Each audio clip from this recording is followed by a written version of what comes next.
साहेब बंदगी सतनाम जी, मेरे मालिक की सदा जो हो बंदी छोड़ की, सतगुरु कबीर साहिब की सदा जो हो बंदी छोड़। मेरे परमात्मा की सदा जय हो और मेरे गुरु गोविंद साहिब जी की सदा जय हो। जितने भी महापुरुष हैं, नानक साहिब जी, संत रविदास जी, जितने भी महापुरुष हैं, मैं सबका नाम नहीं जानता, सबकी सदा जय हो।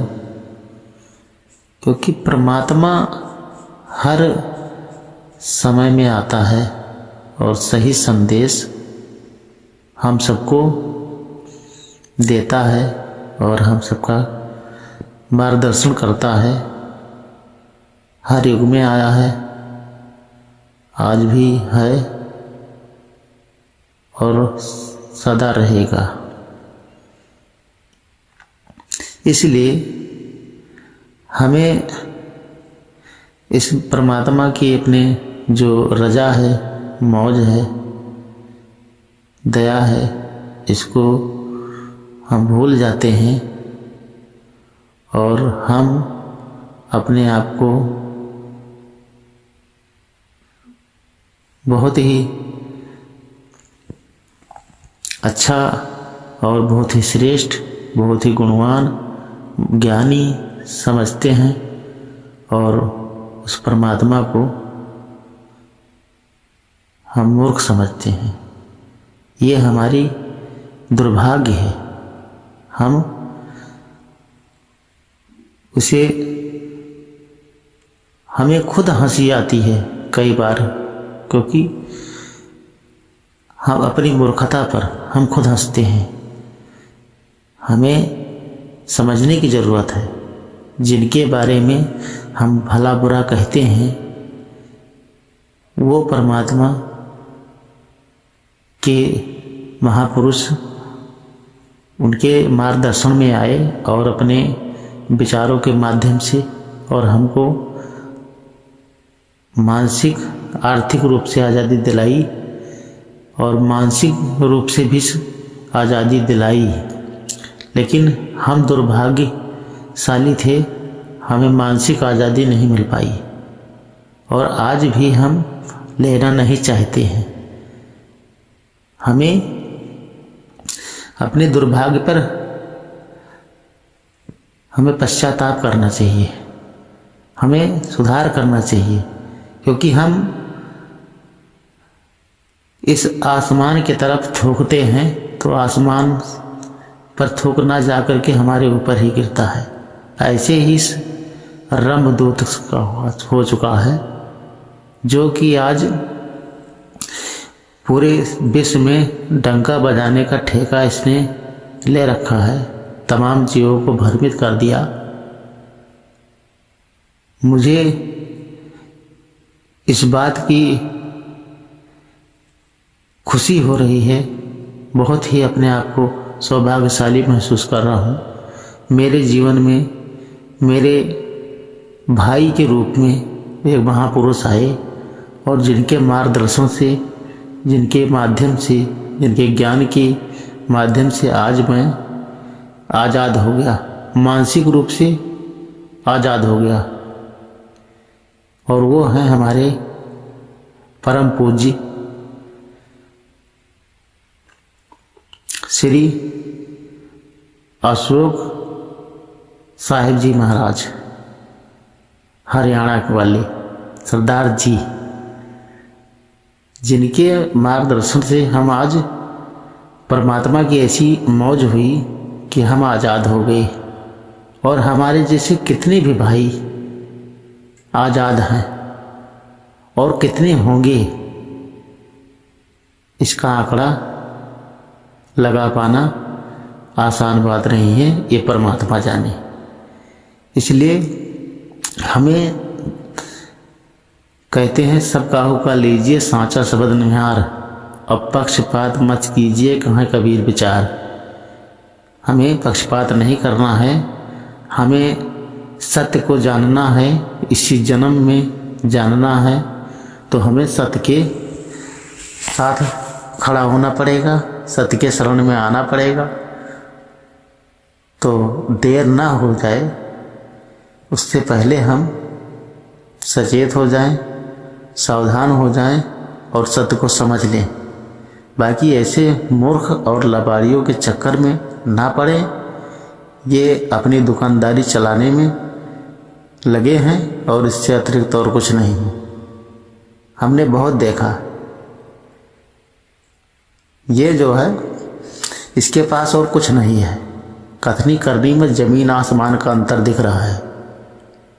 कहता अपनी ही वाणियों को काटता है, जिसको कहते ठोकर चाटना। इसने कुछ ऐसे शब्द बोल रखे हैं जो बताने की ज़रूरत नहीं है। आप सभी परमात्मा के साथ संगत जी, आप सब लोग विवेकी हैं और जानते भी हैं। सत्संगों में इनके पाया गया है, आप अगर देखेंगे तो उसमें नीर और छीर का निबेड़ा आप खुद कर सकते हैं। इसने जितनी कथनी कथी है उसमें करनी कितने % किए हैं वो तो आप खुद ही जान जाएंगे, क्योंकि कथनी और करनी में सिर्फ जमीन आसमान का भेद है। तो इसलिए हमें समझने की ज़रूरत है और जानने समझने के साथ अमल करने की ज़रूरत है। क्योंकि बहुत जाना, अभी तक तो हम मानते ही चले आए हैं, जाना नहीं, समझा नहीं, लेकिन अब जान समझ भी रहे हैं लेकिन अमल नहीं कर रहे हैं।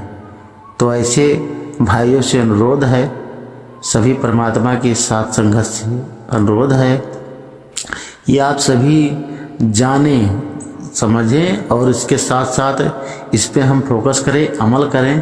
क्योंकि हमारे इसी जन्मों जन्म से हम जो भटकते आ रहे हैं, आज सत्य मार्ग मिला है, तो इस पे हमें अपने जन्म को सार्थक बनाना है।